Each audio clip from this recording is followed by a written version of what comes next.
Hello, CJ Haas, right?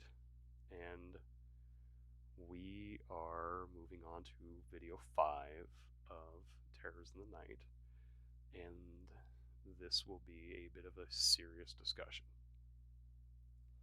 We are having a bit of a change from video 1. I said that there would be an end to these videos, that it would be over and done with. I have changed my mind, and I would like to continually upload and stake my claim to a little section of the internet. So the biggest reason for that is you might notice that my headphones are pink. I don't care how I dress. I wear funny hats. What would that say about me as a person? Yeah, quite a lot. But the big thing is, I am a parent. I'm a father. I have a child. And my child is very much obsessed with YouTube, which is fine. If she wants to be an actress, that's fine. But I would like to at least be some sort of guidance in that. So here I am. I, CJ Haas, right? It's not my real name. My real name is Caleb, but my moniker is CJ Haas, right? It is derivative, I believe that's a word, from traditional authors and storytellers. For example, M.R. James, E.G. Marshall from CBS Radio Mystery Theater, C.J. Hoffswright. That's my moniker. That's what I would like to be my identity here on the internet. And I want to continue making games, making this game, not just Terrors in the Night forever, but this system of game. I want to stake my claim in making RPGs for playing cards. I want to develop this. I want it to be good. And for that, I want it to be long standing. I want my presence to be long standing, one way or another. So I've given it about 2 weeks, which I've shown my child, there are other 3 videos, which got her really excited. She was like, "You're on YouTube." I'm like, "Not really, not yet. These are just trial videos." And just seeing that spark of excitement, it made me realize, okay, I am uploading to you. The first 3 videos are very much me not realizing just how demanding this project is going to be.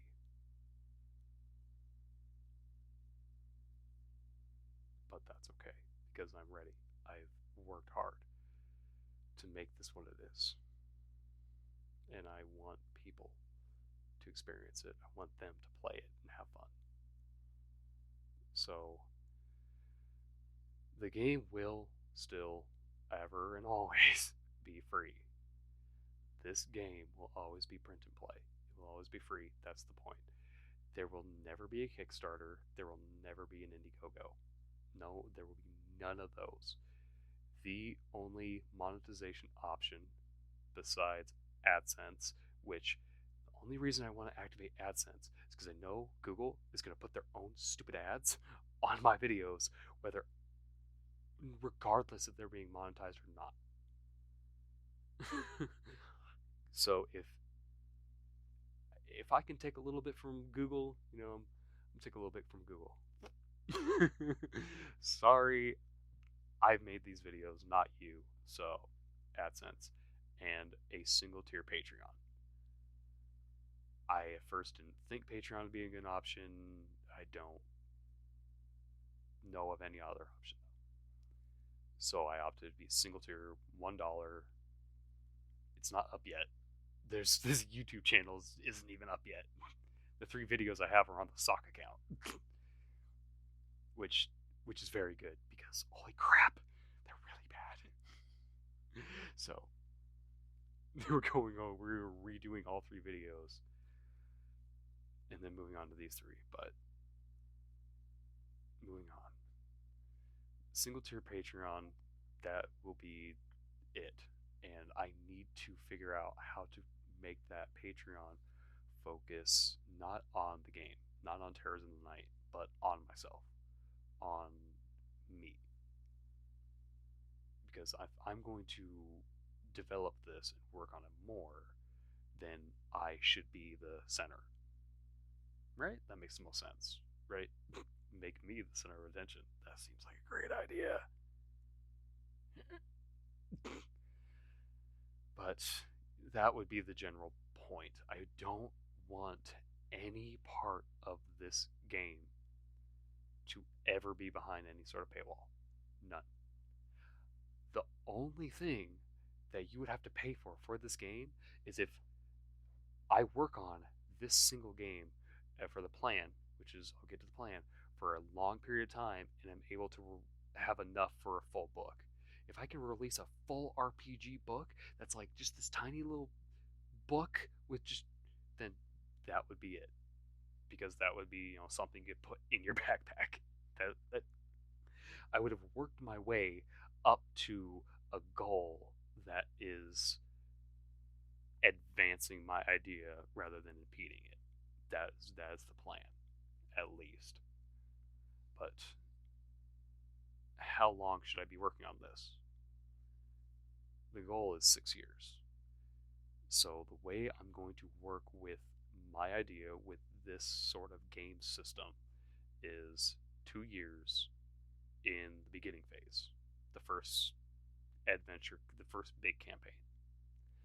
The next 2 years are going to be the big campaign. And then the last 2 years is going to scale it way down. So for the example with Terrors in the Night, to kind of, what I'm trying to do here is be as successful on YouTube as I can. And the only real way to be successful on YouTube is one of two ways.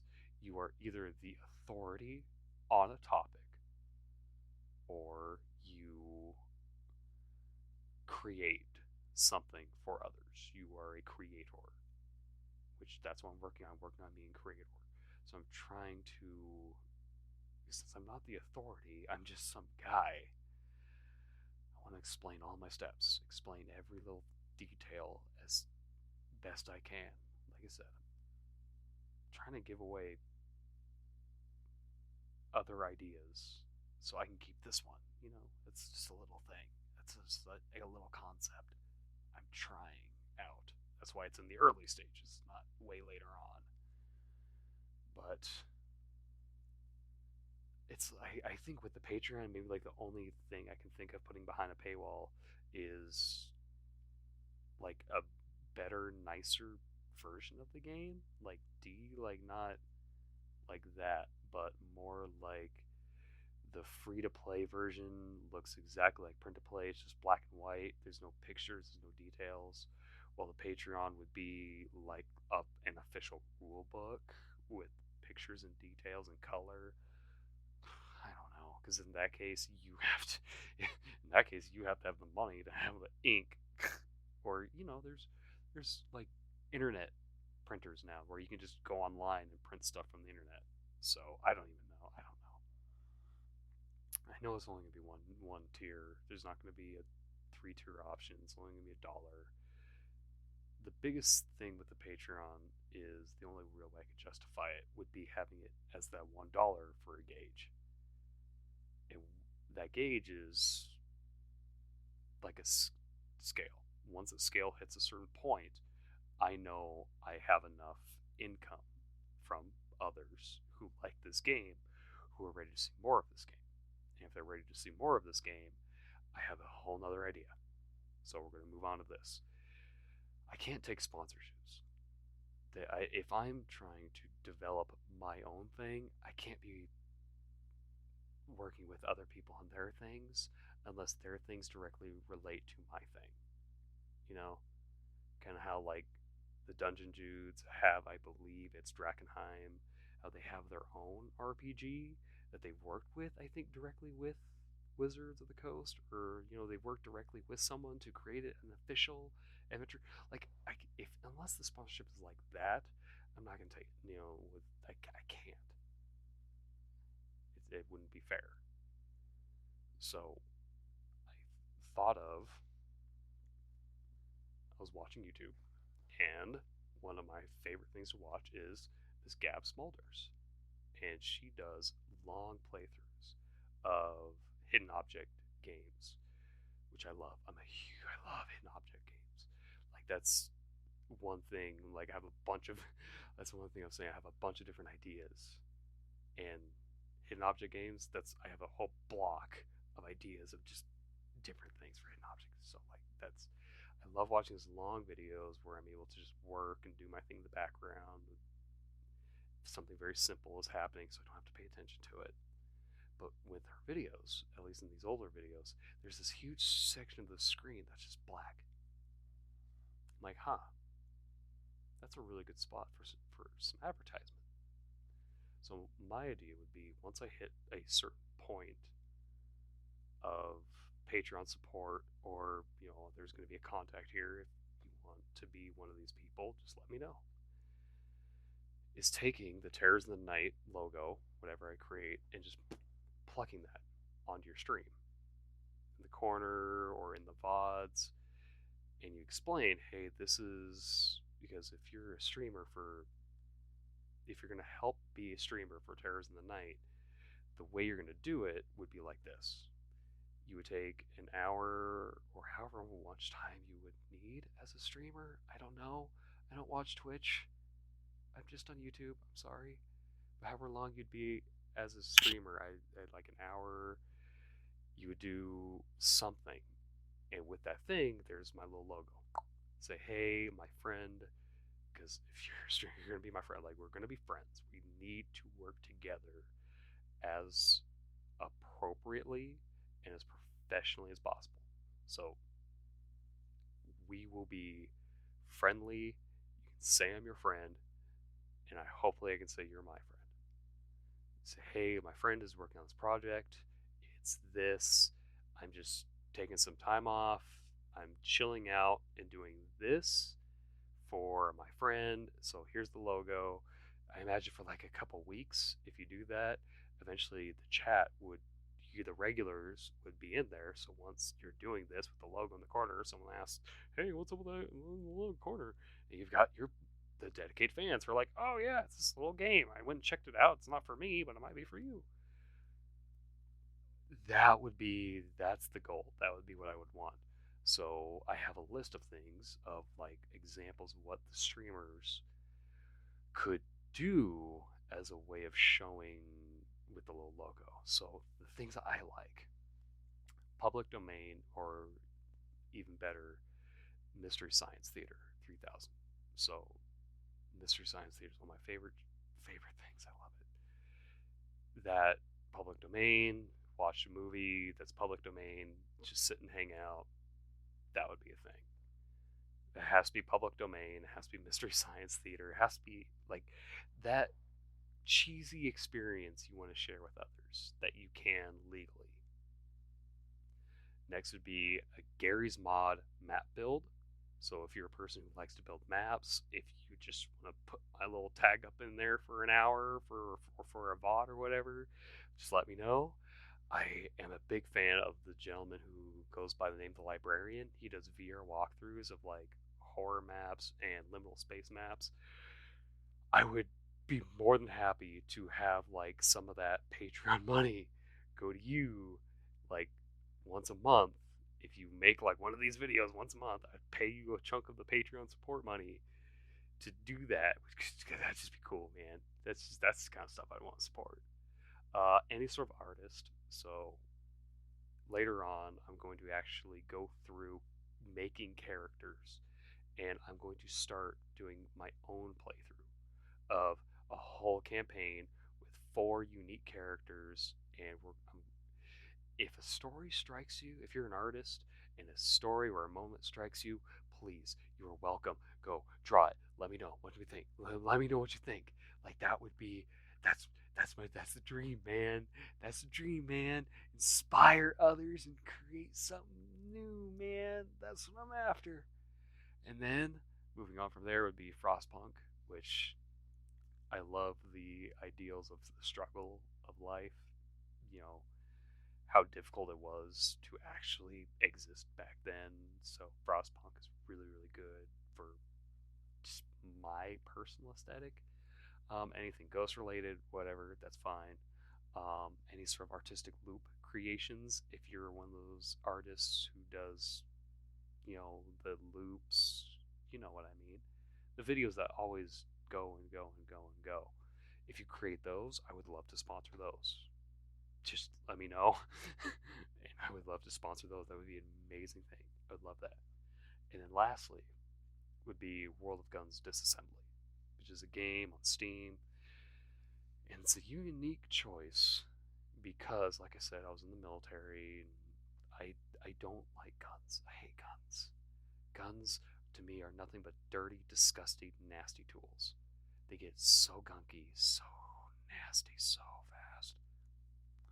I think people have this massive obsession with guns that they don't realize are they're so finite in their usage. And like it, a tiny little spring can break on your receiver and you're done. That's it. So the reason I would want to sponsor World of Guns Disassembly is because that game is a puzzle game.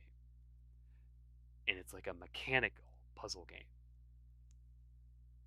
That would be absolutely something I would want to support. And it's something I do all the time. It's a game I play very often because, the taking apart and putting together, that's, guns have a very intricate way of the way they go together. They're not as big as cars, so you can get you can wrap your brain around like a couple hundred pieces and how they go together. With cars, it's a couple thousand pieces, so it's like it it would be something I would personally want to support via the actual mechanical aspect, a reminder that these things are tools. They are not worshipable items. They're intricate puzzles that must go together a very specific way to even work. So that's the last one, and that's like in a descending list. Like that would just be in that thing. If it, with World Guns Assembly, you can go to like an option where you load, and the screen, the game will just play itself from one model to the next model to the next model. It'll all explode and come back together.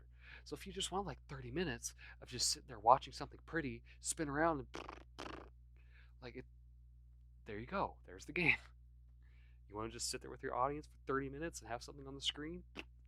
Slap my logo on there and just say, "Hey, my buddy's gonna pay me a little bit for doing this." So that would be my concept for revenue. That would be it. The single tier Patreon, and however I would be supporting streamers. So I don't even know how I get revenue from streamers. I don't even think I get revenue from streamers. No, that would be me paying them. Yeah, no, that would be Patreon first and then paying streamers in that order. Like, hey, but that's just worry about that later. That's in the future.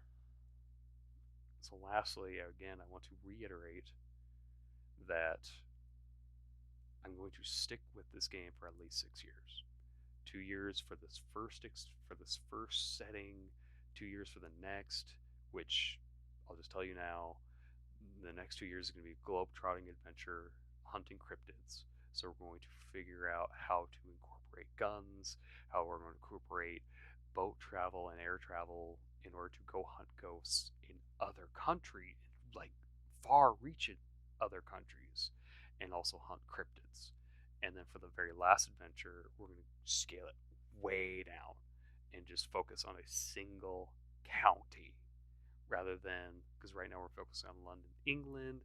We're in a city, but trust me, we're going to go over to Ireland and the Netherlands, and we're going to go within the region. We're going to go around. It's not that Europe is it's a big place, but it's pretty small. So we're gonna travel around there, but then we're gonna go big, and we're gonna scale it way down. But these are gonna take place over the course of different years. So I'm not gonna give away the years just yet. That's something we should save a surprise for. But 2 years country region, 2 years global, 2 years super small. That's gonna be the plan. The next big thing, the next big idea would be for the application. So, with an application, this again would be free, of course. There's no point in paying for this. This would be just a passion project of creating application where the only thing it shows you for Terrors in the Night, or even just in general, whatever I come up with for this game system, is your character. And it would be completely free. It would have to be because everything else has to be free. You scroll through and you find the character you want, the clothes you want, and you represent your character through your phone or your tablet, big screen.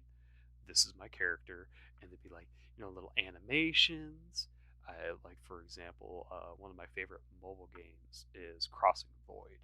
I love Crossing Void. It's a whole lot of fun. The numbers, I love the way the fighting system works like that.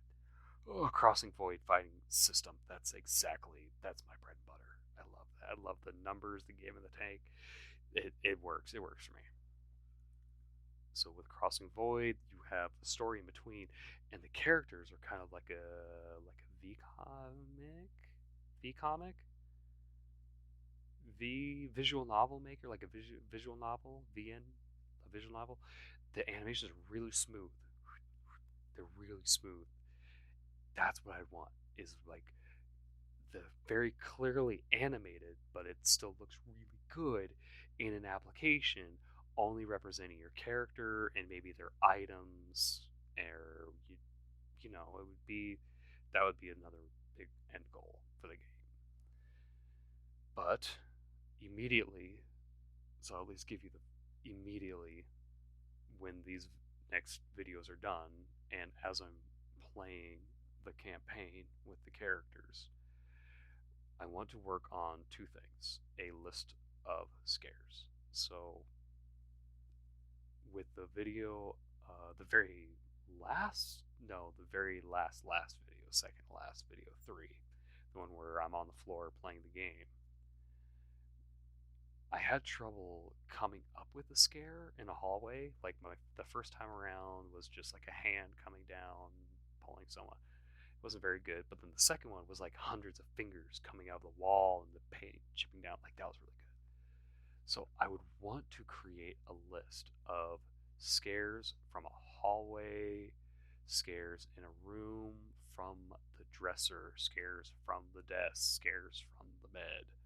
Just this massive master list of potential scares. That way, the game master doesn't have to think if they don't want to on the spot. If they want to challenge themselves and be like, okay, I've played this with this group for a while, I've got a good sense, I know what's going on, I can just come up with these scares on the spot. That'd be great. For the beginning, though, just like with this, I would love to have a master list, a massive reference. And then moving on from there, once the first campaign is all the way done, moving on to campaign 2, I want to develop for during the day or during the night the random encounter roll sheet. So I just caught the video today. I think it's WASD 20. I will figure out. I have it saved, so I'll figure out how to get. Because in that video as well, there's another example, like I said, with the monetization, making a book. It's like Cloak and Daggers or something. I will get a link down below. Oh, first ever link down below, man. That's cool, man. Thanks for being here for that. But there will be a link down below for that video because that would be a reference to what in 6 years in the future, if you're ever going to pay for something, it'd be for the full complete collection. and it would look like that book, kind of, except just the very beginning of it's all the rules, and then all the end is all the stories. So it'd be like that. So the random encounter roll sheet, I saw that in that video, and I think that's an amazing idea to have different dice mean different things at different locations. So, like the D4, you can roll at the merchant and just say, hey, I mean, man, you could have like a mugging happen outside. You can have, because this world is like the 1920s. It's not a very savory location. So it can have tons of random encounters with like the law faction or the science faction. Like, so that would be the driving factor for campaign 2 is incorporating a random roll encounter for every possible event. And with that, I think we're about ready to wrap it up. Yeah, looking around, I think I've gotten everything taken care of, and I really wanted to sit down and have a more serious video with you, and we're looking at like a whole another hour. So I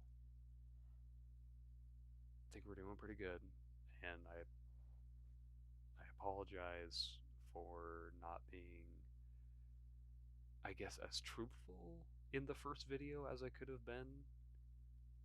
Even though, like, I understand, I can forgive myself that this is developing and moving on, I really did want this all to be free. But if my child wants to someday stake her claim on this insane internet, there's going to be a foundation that I would want her to build off of, and that's going to be this one. So I want to stick around, and in order to stick around, I need to pay my bills. I can't. I can't. There's no other option. This is no longer just a fun little thing. I'm gonna get that first campaign out there, dunk it on the internet, and then forget about it. This is gonna be something that I'm going to dedicate as much time as well, at least 6 years. I mean, unless this thing completely blows up and there's suddenly thousands of people who just have to have the next campaign, it's going to be a very long time. It's going to be very steadily developed, very regular, and I'm ready to do the work. I'm ready to be here. I'm ready to stake my claim. So let's wrap it up. I'm gonna get everything set up for the next video, which will be uh, another attempt at getting better audio. So with the headset, I went ahead and put some band-aids wrapped around this and made that as like kind of a pop filter. So if you're curious as to why this looks funny, there's two band-aids wrapped around my mic in order to have it as some sort of pop filter. No, you let me know. I just said it twice. So you let me know how this works. Just to further explain every single step, I'm recording from my phone. I'm gonna take that data into the computer. I'm gonna put this video into a program that's gonna separate the audio. I'm gonna put the audio into Audacity. I'm then going to reduce the loudness. I'm going to get the audio profile. I'm going to reduce the loudness. Have that separate. Put this into. I'm using Filmora right now for free, so there's always going to be that little stamp because I can't afford any real editing software. But put it into Filmora, the video, mute the video, and put the new edited audio that's lowered in there. So, hey, that's how I'm making my videos right now, from the very beginning to the very end.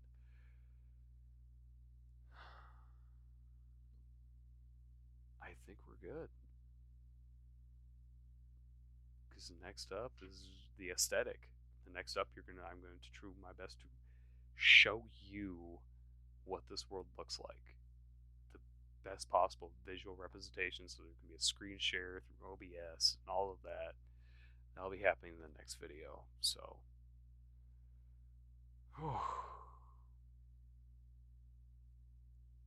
the adventure has begun. And I think I said something in the last video I'm going to keep with myself, kind of make it the sign off. And sign off will be this: let me do the work so you can have the fun. Y'all have a great rest of your night,